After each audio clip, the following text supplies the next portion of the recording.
नमस्कार, आप देख रहे हैं आज तक। आपके साथ मैं हूं सईद अंसारी। यह खबर दिल्ली से है, जहां गुंडागर्दी का एक बेहद संगीन मामला सामने आया। दिल्ली के एक 5 स्टार होटल में पिस्टल कांड में पूर्व सांसद के बेटे का नाम आया है। बीती रात नशे की स्थिति में बीएसपी के पूर्व सांसद के बेटे आशीष पांडे महिला पर पिस्तौल तान रहे थे। तस्वीरें देखिए आप। आरोप है कि नशे की स्थिति में आशीष महिला टॉयलेट में घुस गया और आरोप यह भी है कि विरोध करने पर उसने पिस्तौल तान दी। बाद में हंगामा हुआ, पुलिस ने केस दर्ज किया, आशीष की तलाश शुरू कर दी। आशीष खुद भी विधानसभा का चुनाव लड़ चुका है, हार गया था। शराब से लेकर रियल एस्टेट तक का इसका कारोबार है। गुंडागर्दी की हद इसने पार कर दी। जब महिला ने विरोध किया कि आप महिला वॉशरूम में क्यों आए हैं, तो आशीष ने अपनी पिस्तौल निकाल ली, महिला पर तान दी। महिला एक पुरुष के साथ वहां पर मौजूद थी, लेकिन होटल के कर्मचारियों और आशीष के एक साथी ने आशीष को समझाया बुझाया। आशीष के साथ एक महिला भी वहां पर मौजूद थी, लेकिन इस तरह से सरेआम पिस्तौल तानना, गुंडागर्दी करना, दहशत पैदा करना, डर फैलाना, और वो भी दिल्ली में, और वो भी एक 5 स्टार होटल में, ये है रसूख का एक उदाहरण। खुद बीएसपी के पूर्व सांसद का बेटा खुद विधानसभा चुनाव लड़ चुका है। रियल एस्टेट का बड़ा कारोबार है, शराब का कारोबार है, यानी कि पैसे की धमक है, पैसे की धौंस है और पैसे का घमंड भी। और ये घमंड इस शख्स आशीष पांडे की पूरी बॉडी लैंग्वेज में आप देख सकते हैं। वो पिस्तौल लेकर महिला को डरा रहा है, धमका रहा है। अपनी गलती, चलिए मान लीजिए आपसे गलती हो गई, आप गलती से उस महिला वॉशरूम में चले गए, तो शर्मिंदा होइए, माफी मांगिए। लेकिन नहीं, ना हम शर्मिंदा होंगे, ना हम माफी मांगेंगे। हम डराएंगे, हम धमकाएंगे, क्योंकि हमारे पास पैसा है, क्योंकि हमारे पास राजनीतिक शक्ति है।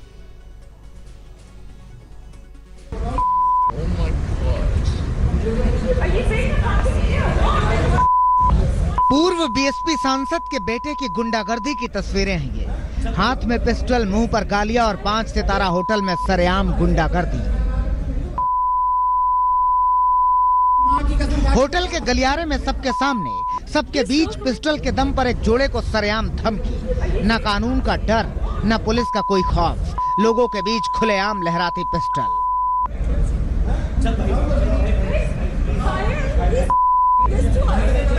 तस्वीरें देखकर यूं तो लगता है कि यहाँ किसी फिल्म का सीन चल रहा है, जहाँ विलन पिस्टल के दम पर एक युवक युवती को धमकी दे रहा है। इसकी जुबान ऐसी है कि हम आपको सुना तक नहीं सकते, लेकिन हाँ, ये युवक जिस तरह एक होटल में गुंडागर्दी को अंजाम दे रहा है, उसे दिखा जरूर सकते हैं। होटल के गलियारे में खड़ा ये जोड़ा सहमा हुआ है। ये शख्स लगातार उनकी तरफ पिस्टल करके उन्हें धमका रहा है, गालियां बक रहा है, लेकिन कोई इसे रोकने की कोशिश नहीं कर रहा। सब लोग तमाशबीन बने पूरे हंगामे को देख रहे हैं। होटल का कोई सुरक्षा कर्मी भी इसे रोकने की कोशिश तक नहीं कर रहा। काफी देर तक ये युवक इसी तरह इस होटल में हंगामा करता रहा। धमकाने और गालियों का दौर चलता रहा। इस दौरान ये लगातार पिस्टल दिखा दिखाकर अपना जोर दिखाता रहा। इसके साथी दोस्त इसे मौके से निकलने को कहते रहे, लेकिन इसके सिर पर तो मानो भूत सवार था। ये किसी की नहीं सुन रहा था, बल्कि लगातार होटल में खड़ी इन महिलाओं को धमका रहा था। बाद में कुछ लोगों के बचाव के बाद वो अपनी कार में वापस आकर बैठ गया। सोशल मीडिया पर वायरल हुआ ये वीडियो दिल्ली के नामी 5 सितारा होटल का है। खबरों के मुताबिक यूपी में अकबरपुर से बीएसपी के पूर्व सांसद का ये बेटा है। नाम है आशीष पांडे। आशीष पांडे अकबरपुर से ही विधानसभा चुनाव लड़ चुका है। खबरों के मुताबिक आशीष अपने इस महिला मित्र के साथ 5 सितारा होटल में नशे में धुत था। नशे की हालत में ही अपनी महिला दोस्त के पीछे महिला वॉशरूम में घुस गया। इसके बाद वहां मौजूद महिला ने जब इसका विरोध किया, तो देखिए कैसे ये उसे तमंचा दिखाकर धमकाने लगा। इसके साथ की भी महिला ने जब इसका विरोध किया, तो ये उसे भी तमंचे की धौंस दिखाने लगा। तस्वीरें सामने आने के बाद पुलिस ने आशीष पांडे के खिलाफ मामला दर्ज कर लिया है। आशीष लखनऊ का रहने वाला है और रियल एस्टेट के साथ साथ इसका शराब का व्यापार है। अब पुलिस आशीष पांडे की तलाश में जुट गई है। हिमांशु मिश्रा के साथ चिराग गोठी, दिल्ली, आज तक। चिराग गोठी हमारे संवाददाता हमारे साथ है। क्या हुआ था चिराग, पूरी बात बताइए हमारे दर्शकों को।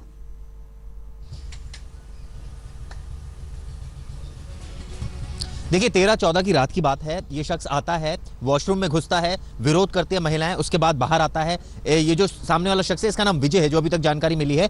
इससे आपस में इसकी कहासुनी होती है। ये स्टार्ट हो गई थी वॉशरूम के बाहर से ही, और उसके बाद ये बिल्कुल जो लॉबी में आ जाता है और वहां पर आकर जो ये पिस्टल तान देता है। और आप जिस तरह से वीडियो वायरल हुआ है, साफ साफ दिख रहा है किस तरह से धमका रहा है। इसके साथ 3 लड़कियां हैं, जो इनमें से एक लड़की वीडियो बना रही है, और उसके बाद बाकायदा इस मामले में ये वहां से चला जाता है। सबसे बड़ी बात यह है 13-14 की रात को घटना होती है, जो होटल मैनेजमेंट है कोई कंप्लेंट नहीं करता है। 15 तारीख को वो अचानक एकदम जागता है, कंप्लेंट इस मामले में करता है, और दिल्ली पुलिस अब जाकर इस मामले में जो है मामला दर्ज करती है। सबसे बड़ी बात यह है दिल्ली के एक 5 स्टार होटल में इस तरह की घटनाएं हो रही है, जिसका सीसीटीवी सामने है, जिसमें साफ दिख रहा है, वीडियो सामने है, जिसमें साफ दिख रहा है किस तरह से गुंडागर्दी हो रही है। और जाहिर तौर पर अब राजनेताओं ने भी इस पर कमेंट करना शुरू कर दिया। तो कहीं ना कहीं कानून और व्यवस्था पर तमाम सवाल खड़े हो रहे हैं कि आखिर 5 स्टार होटल में इस तरह की घटना हो रही है। सबसे बड़ी बात, ये शख्स अगर इसके बाद लाइसेंस से पिस्टल भी है, ये कैसे अंदर घुस गया पिस्टल लेकर? अगर गाड़ी में भी इसकी पिस्टल है तो कैसे निकाल कर ले आया? वहां सिक्योरिटी गार्ड्स क्या कर रहे थे? क्या उनको इस तरह की ट्रेनिंग नहीं दी जाती? उस समय पुलिस कॉल क्यों नहीं हुई? तुरंत पुलिस को क्यों नहीं बुलाया गया अगर ऐसी घटना उनको नजर आ रही थी कि एक शख्स ये कर रहा है? क्योंकि वहां यहाँ से थाना हार्डली 100 मीटर की दूरी पर है। अगर पुलिस कॉल की जाती, लोकल पुलिस भी मौके पर पहुंच जाती, हयात होटल पहुंच जाती। तो ये बहुत बड़ा लैप्स है, पुलिस का भी, होटल मैनेजमेंट का भी सीधा सीधा लैप्स है। और कहीं ना कहीं ये गुंडागर्दी की तस्वीर है जो साफ सामने आती है। इससे पहले दिल्ली में खयाला में, छावला इलाके में भी इस तरह से बैंक रॉबरी हुई, जिसमें बदमाश गोलियां चला रहे। तो ये हो क्या रहा है दिल्ली में? तमाम जगहों पर इस तरह की सीसीटीवी सामने आ रही है, लॉ एंड ऑर्डर जो है ताक पर है, और इस तरह की घटनाएं हो रही है। जाहिर तौर पर तमाम सवाल खड़े हो रहे हैं दिल्ली की कानून और व्यवस्था पर। लेटेस्ट खबरों के लिए यूं ही देखते रहिए आज तक, और इस वीडियो के पसंद आने पर लाइक, शेयर एंड सब्सक्राइब करना ना भूलें।